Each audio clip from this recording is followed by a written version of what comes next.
આપણે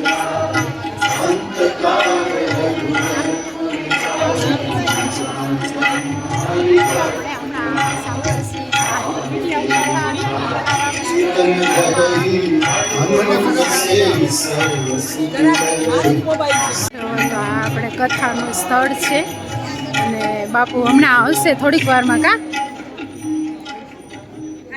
જોઈ શકે છો આગળ બહુ જગ્યા નથી આપણે જો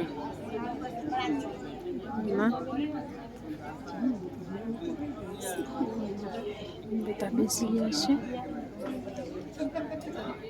तुम्हें यज्ञ यात्रा कहता हूँ, यज्ञ यात्रा उसका विस्तार बाद में करूंगा।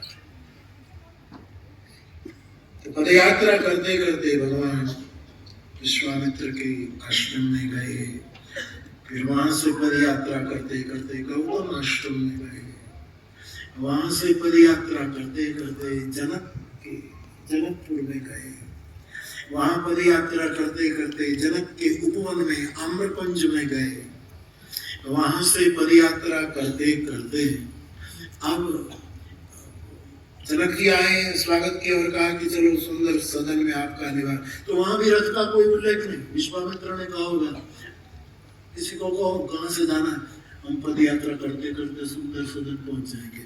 पदयात्रा करके सुंदर सदन में गए। शाम को भगवान पदयात्रा करते करते जनक की